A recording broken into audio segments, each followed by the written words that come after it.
The sports you love, the teams you can't live without. Get a sense of urgency! This is Jake Scott and Ben Anderson on 97.5 The KSL Sports Zone.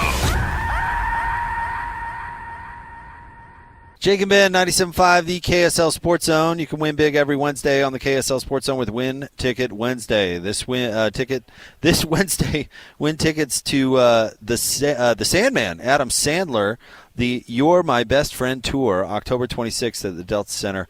Tickets go on sale today at noon, or you could listen all day next Wednesday for your chance to win. We are live at the X Games. Find out all the info you need, xgames.com. We're super stoked to be here. It's going to be a huge, huge weekend. Ben, I had you do this for Bartle. Let's have you do it for our next guest. If what event would best fit Cole Bagley? Let's see. Cole is super cool. He's super reserved. I don't mean quiet, but Cole keeps it calm. I'm gonna go with Vert. And that's where Steve said he thought, but you got to be a kind of a cool, calm demeanor. Those guys actually aren't the wild people. See, I was thinking like the what do they call it? The street events. Okay. Because don't you have to be kind of cool to pick your different things, and don't you have to strategize that so you get the most in at the right time? You have to be a little bit of a lunatic. Those guys are crazy. Those guys are truly crazy, and Cole's not. Well, crazy. Cole likes hockey. I mean, hockey isn't he's not the sanest sport in the world. He covers the Utah Mammoth for KSLSports.com. He's our buddy Cole Bagley. What's going on, Cole? Happy draft day. Yeah, same to you. I think Ben nailed it there. I do love hockey, but that's about as crazy as I get. Cole, I get the feeling that Bill Armstrong feels like a kid in a candy store. I feel like he got the shackles off, and he's walking out of the pipe from Shawshank Redemption, and he raises his arms in the air, and now all of a sudden he can actually do things and spend money and make moves that benefit the team, because my understanding is Arizona was just so restrictive, and the ownership group just did not allow him to go and make big moves and make big swings. Everything was about getting smaller, trading away your good players, getting more things for the future. And now they're going out and making huge trades days before the draft. They did the same thing last year when they got Mikhail Sergachev. They've got the number 4 overall pick. They just feel like they're in an extraordinarily advantageous position. Yeah, I mean, Bill Armstrong's been let loose. And, I actually was thinking about it this morning. Arizona never would have traded Josh Stone.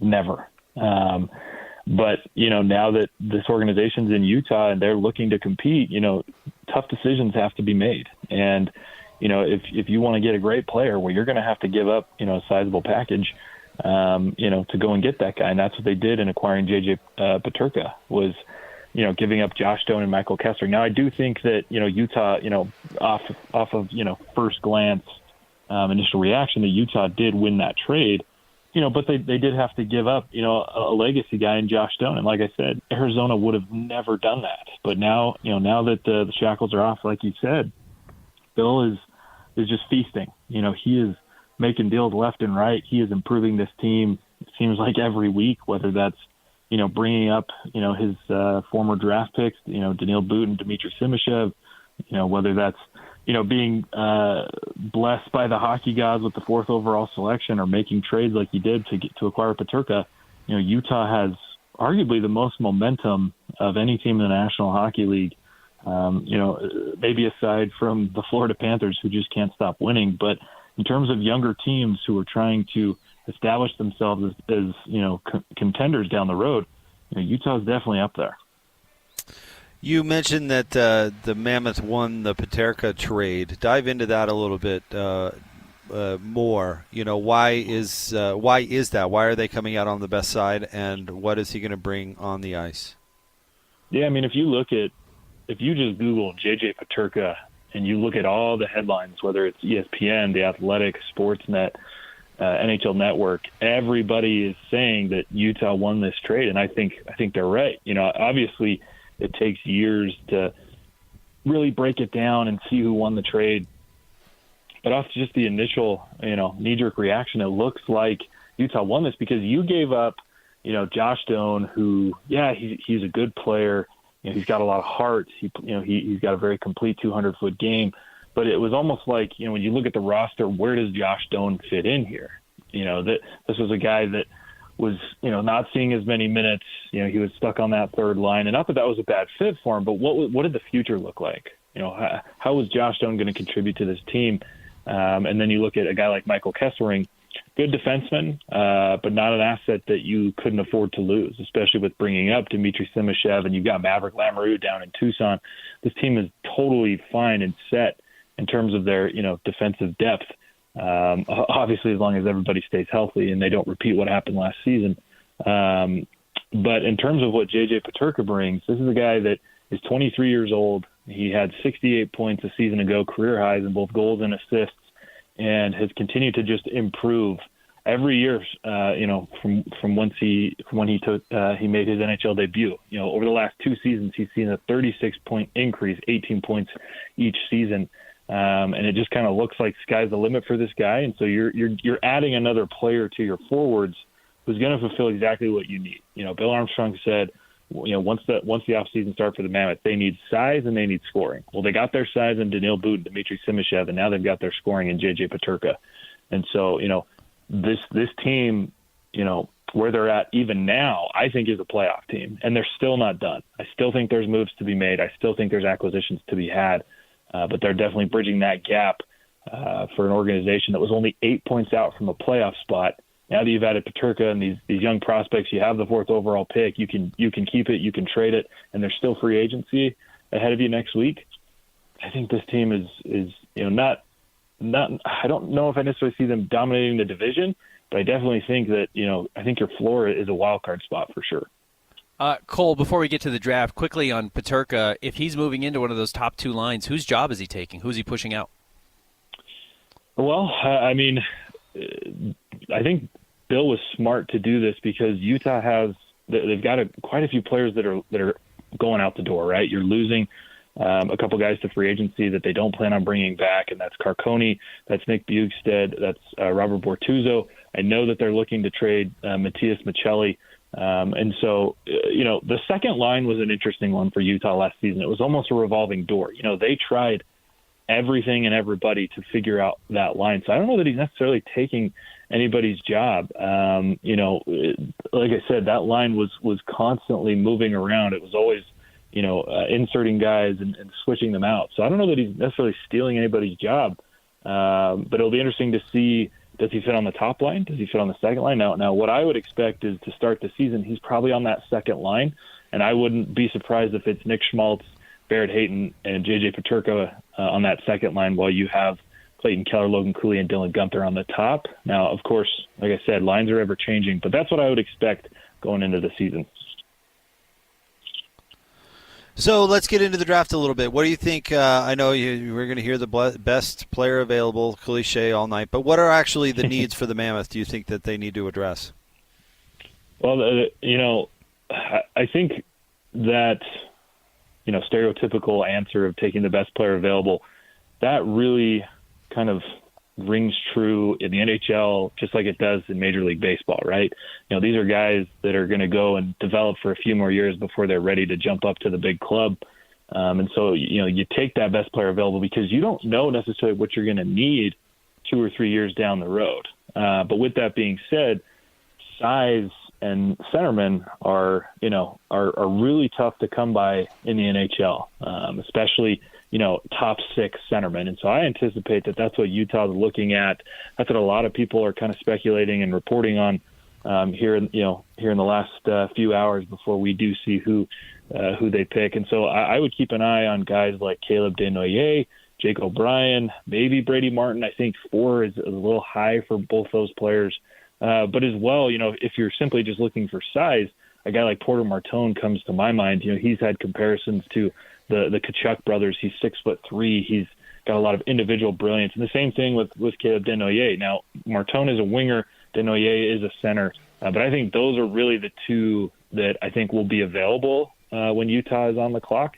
And I would expect them to be heavily considering those players, just given their positions, their size. They're both big guys, and just how good they are offensively.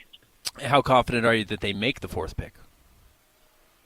I would probably say 80, somewhere between 70 and 80%. Not because they're hesitant to make the pick, but just given, Bill's mindset. He told us yesterday after we talked to him about the Peterka deal that, look, anything Anything's on the table.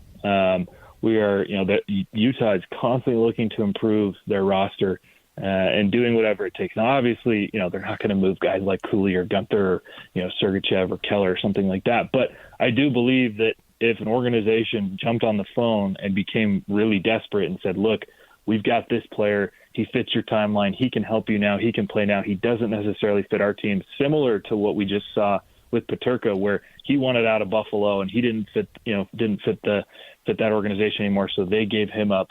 That, to me, is the type of deal that Utah would have to be approached with in order for them to move off the fourth selection. So I think it's more dependent on how desperate, teams are to maybe jump into that top five, and if there's a guy that they really like. But with that being said, I do think that Utah does just end up making the selection. Cole, I know I've asked you questions like this in the past, but I think it's helpful as we have fans out there that are getting to know hockey a little bit better. But, if they do keep the pick at 4, make the pick, how long is the timeline of development until they're producing for the Mammoth at Delta Center? Yeah, I mean, generally, unless you're the first overall selection, you're going back to the juniors or you're going back to college. And sometimes the second and third pick, can be that good. It depends on the class. With the 2025 draft class, I do anticipate that the first overall selection, who I believe is going to be Matthew Schaefer, will probably play in the NHL this year.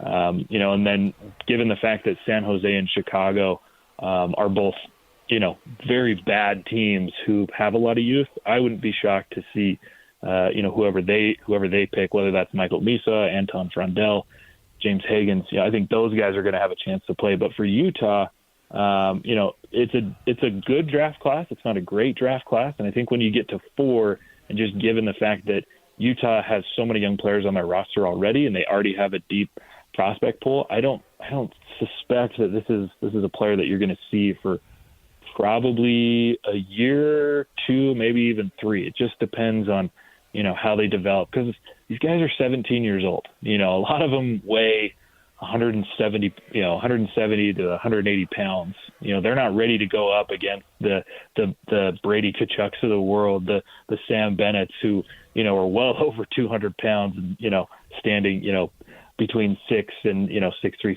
6'4". So I think it's probably 2 seasons away from seeing this guy play. Do you get the impression that, the big splash has been made by the Utah Mammoth, or do you think even after adding Peterka that there's maybe a major move still in the pipeline? I think the biggest splash has been made.